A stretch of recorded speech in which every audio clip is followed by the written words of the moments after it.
ദൈവത്തിന്റെ അതിപരിശുദ്ധമായ നാമം വാഴ്ത്തപ്പെടട്ടെ. ഇന്നത്തെ നമ്മുടെ അല്പനേരത്തെ ചിന്തയ്ക്കായി മത്തായിയുടെ സുവിശേഷം 27 അധ്യായം 24 വാക്യം. മത്തായി 27:24. ആരവാരം അധികമാകുന്നതല്ലാതെ ഒന്നും സാധിക്കുന്നില്ല എന്ന് പീലാത്തോസ് കണ്ടിട്ട് വെള്ളമെടുത്ത് പുരുഷാര് കാണെ കൈ കഴുകി, ഈ നീതിമാന്റെ രക്തത്തിൽ എനിക്ക് കുറ്റം ഇല്ല, നിങ്ങൾ തന്നെ നോക്കിക്കൊള്ളുവീൻ എന്ന് പറഞ്ഞു. കർത്താവായ യേശുക്രിസ്തുവിനെ നാടുവാഴിയായ പീലാത്തോസിന്റെ അടുക്കിലേക്ക് കൊണ്ടുവന്നപ്പോൾ പീലാത്തോസിന്റെ ഒരു മറുപടിയാണ് നമുക്കിവിടെ കാണുവാൻ സാധിക്കുന്നത്. അവനെ ക്രൂശിക്ക എന്ന് ആർത്ത് പലരും വിളിക്കുമ്പോൾ പീലാത്തോസിന്റെ മറുപടിയാണ് ഇവിടെ കാണുന്നത്. ഈ നീതിമാന്റെ രക്തത്തിൽ എനിക്ക് പങ്കില്ല. ഇവിടെ നമുക്ക് കാണുവാൻ സാധിക്കുന്നത് അന്യായമായി കുറ്റം വിധിക്കാത്ത ഒരു വ്യക്തിയാണ്. അന്യായമായി കുറ്റം വിധിക്കരുത് ആരെയും എന്നുള്ളൊരു വലിയ സന്ദേശമാണ് നമുക്കിവിടെ കാണുവാൻ സാധിക്കുന്നത്. പീലാത്തോസിന്റെ ഭാര്യയിൽ നിന്നുമുള്ള ഒരു അഭിപ്രായം എന്ന് പറയുന്നത് ക്രിസ്തുവിനെ കുറ്റം വിധിക്കരുത്, കാരണം ഈ വ്യക്തി കാരണം ഞാൻ സ്വപ്നത്തിൽ വളരെ കഷ്ടം അനുഭവിച്ചു എന്ന് പീലാത്തോസിന്റെ ഭാര്യ പീലാത്തോസിനെ അറിയിക്കുന്നതായിട്ട് നമുക്ക് കാണുവാൻ സാധിക്കും. അപ്പോൾ എങ്ങനെയായിരുന്നാലും പീലാത്തോസ് യേശുവിനെ കുറ്റം വിധിക്കുവാൻ ആഗ്രഹിക്കുന്നില്ല. അതുകൊണ്ട് അന്യായമായിട്ട് കുറ്റം വിധിക്കാത്ത ഒരവസ്ഥയാണ് ഇവിടെ കാണുന്നത്.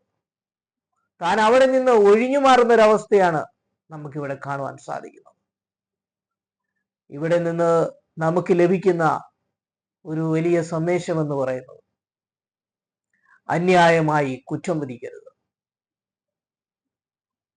അതുകൊണ്ട് നമുക്ക് മനസ്സിലാക്കുവാൻ സാധിക്കുന്നത്, നമ്മുടെ ജീവിതത്തിന്റെ അകത്തേക്ക് നമ്മൾ നോക്കുമ്പോൾ മനസ്സിലാക്കുന്നത്, നമ്മുടെ ജീവിതം മറ്റുള്ളവരുമായി മുന്നോട്ട് പോകുമ്പോൾ ആരെയും നാം അന്യായമായി കുറ്റം വിധിക്കരുത്.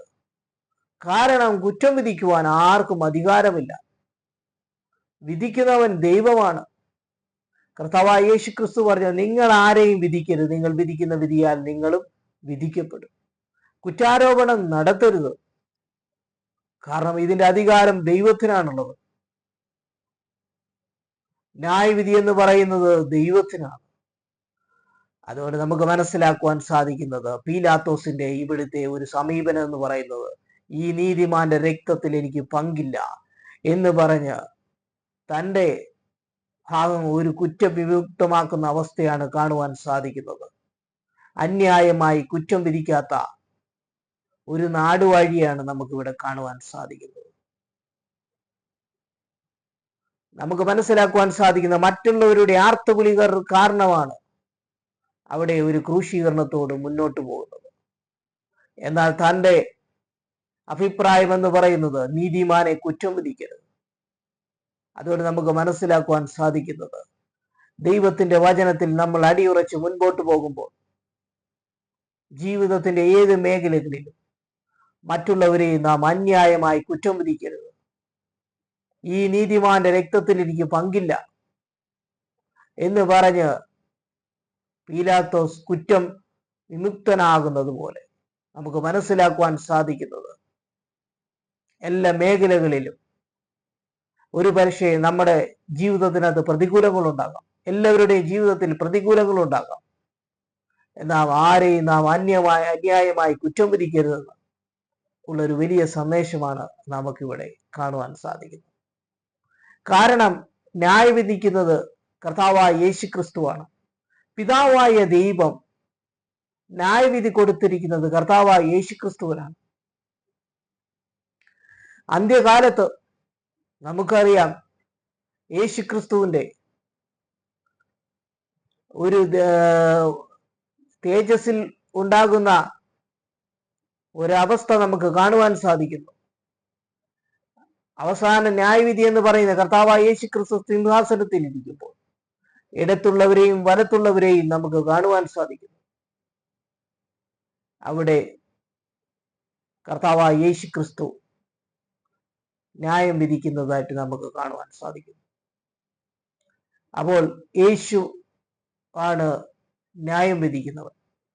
ന്യായം വിധി എന്ന് പറയുന്നത് കർത്താവായ യേശു ക്രിസ്തുവിന് മാത്രമുള്ളതാണ്. മനുഷ്യന് മറ്റുള്ളവരെ ന്യായം വിധിക്കാൻ ഒരു വിധത്തിലും അധികാരമില്ല. കാരണം വചനത്തിൽ എഴുതിയിരിക്കുന്നത്, ഞാൻ അറിയാതെ നിങ്ങളുടെ തലയിലെ ഒരു മുടി പോലും കൊഴിഞ്ഞു പോകുകയില്ല, അല്ലെങ്കിൽ നിങ്ങളുടെ തലയിലെ ഓരോരോ മുടിയും എണ്ണപ്പെട്ടിരിക്കുന്നു. അതുകൊണ്ട് ദൈവം അറിയാതെ ഒന്നും സംഭവിക്കുകയില്ല. അന്യായമായി നാം കുറ്റം വിധിക്കരുത് ആരെയും എന്നൊരു വലിയ സന്ദേശം നമുക്ക് ഇന്നത്തെ വേദവാക്യത്തിലൂടെ കാണുവാൻ സാധിക്കുന്നു. നമ്മെ സംബന്ധിക്കാത്ത വഴക്കിൽ നാം ഇടപെടരുത്. ഇത് സദൃശവാക്യങ്ങളൊക്കെ നമുക്ക് വായിക്കുമ്പോൾ മനസ്സിലാക്കുവാൻ സാധിക്കുന്നത്, നിന്നെ സംബന്ധിക്കാത്ത വഴക്കിൽ നീ ഇടപെടരുത്. അതുകൊണ്ട് തന്നെ സംബന്ധിക്കാത്ത ഈ അവസ്ഥയിൽ പീലാത്തോസ് കുറ്റം വിധിക്കുന്നില്ല യേശുവിനെ. ഇവിടെയെല്ലാം നമുക്ക് തരുന്നൊരു വലിയ സന്ദേശം എന്ന് പറയുന്നത്, ന്യായവിധി എന്ന് പറയുന്നത് കർത്താവായ യേശു ക്രിസ്തുവിന്റെ അധികാരമാണ്. പുത്രന് പിതാവായ ദൈവം ന്യായവിധി കൊടുത്തിരിക്കുന്നു. ന്യായം വിധിക്കുന്നവനായ ക്രിസ്തുവാണ് എല്ലാം തീരുമാനിക്കുന്നത്.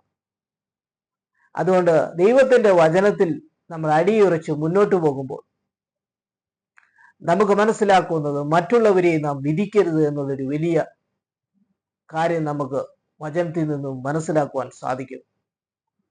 ന്യായം വിധിക്കുന്നവൻ ദൈവമാണ്. അതുകൊണ്ട് മറ്റുള്ളവരെ വിധിക്കുവാൻ നമുക്ക് ഒരു തരത്തിലും അധികാരമില്ല. ദൈവത്തിന്റെ പരിശുദ്ധാത്മാവ് നമ്മളിൽ വ്യാപരിക്കുമ്പോൾ ആ പരിശുദ്ധാത്മാവ് നമ്മളെ വഴി നടത്തും. ആ പരിശുദ്ധാത്മാവിൽ നമ്മൾ മറ്റുള്ളവരെ കുറ്റം വിധിക്കാതെയും ന്യായം വിധിക്കാതെയും ഇരിക്കും. യേശു പറയുന്ന കാര്യമുണ്ട്, നിങ്ങൾ വിധിക്കുന്ന വിധിയാൽ നിങ്ങളും വിധിക്കപ്പെടും. നീ മറ്റുള്ളവരെ വിധിക്കുന്നുവെങ്കിൽ നിന്നെയും ദൈവം വിധിക്കും. അതാണ് ഇവിടെ കാണുവാൻ സാധിക്കും. നിങ്ങൾ എങ്ങനെ വിധിക്കുന്നു ആ വിധി നിങ്ങളുടെ മേൽ തന്നെ തിരിഞ്ഞു വരും. നിങ്ങൾ വിധിക്കുന്ന വിധിയാൽ നിങ്ങളും വിധിക്കപ്പെടും.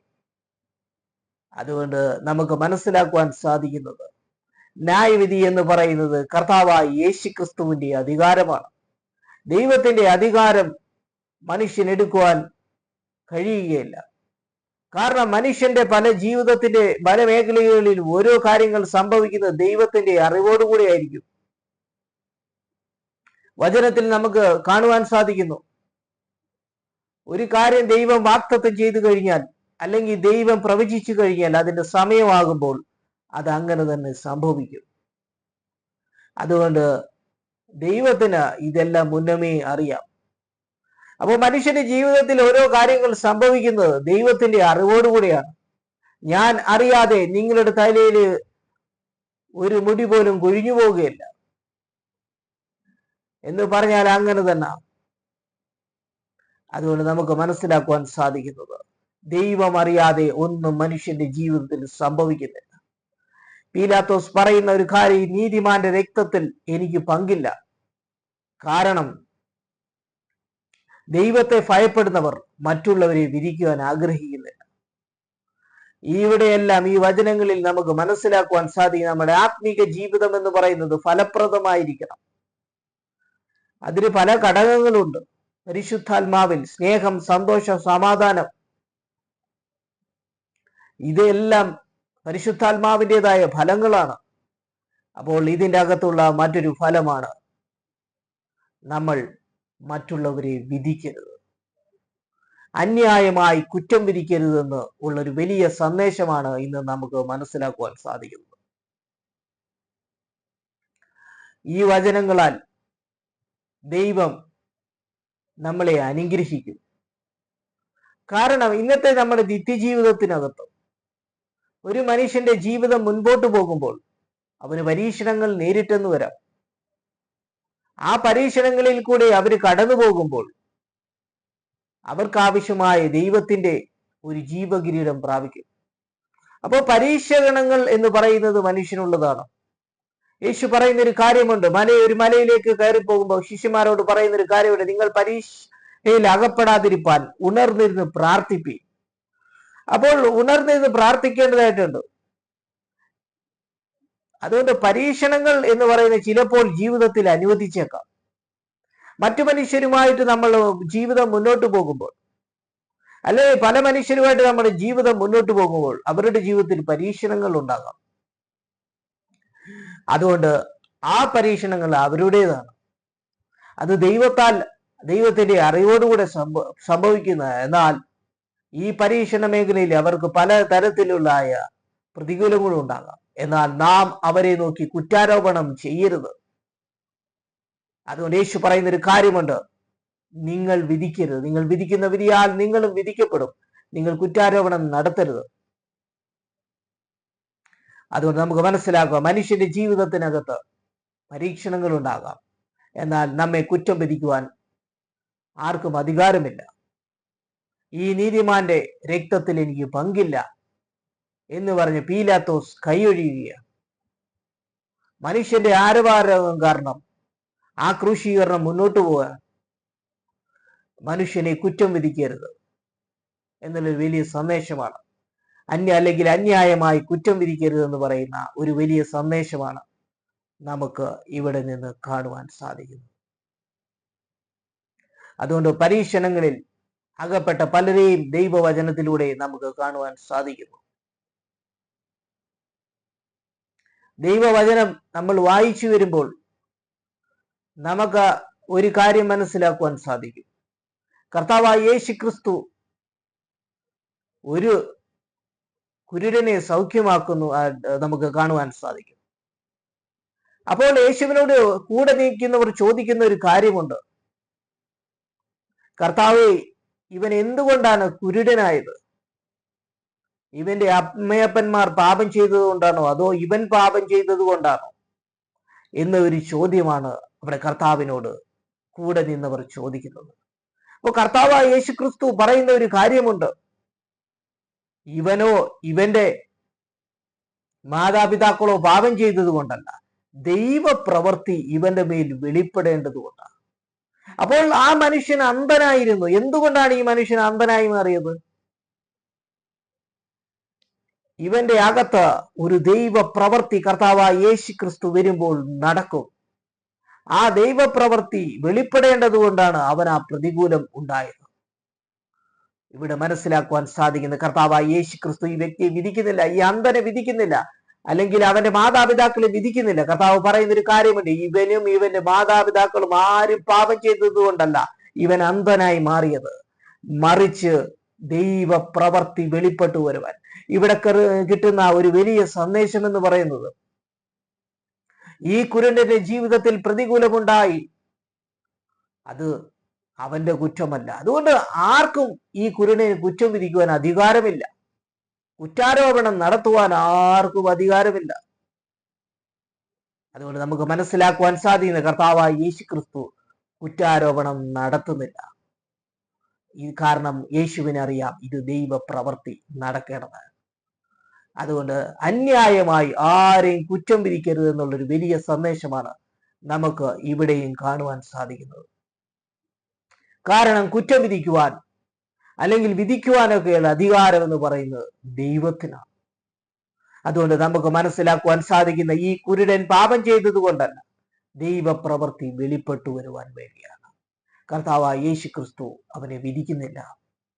അവനെ വിധിക്കുവാൻ ആർക്കും അധികാരമില്ല. അതുകൊണ്ട് ഇവിടെ നമുക്ക് മനസ്സിലാക്കുന്നത്, അവന്റെ ജീവിതം പ്രതികൂലത്തിലൂടെ കടന്നുപോയി, അത് ദൈവത്തിന്റെ അറിവോടുകൂടെയാണ്. അതുകൊണ്ട് അവനെ വിധിക്കുവാൻ ആർക്കും അധികാരമില്ല.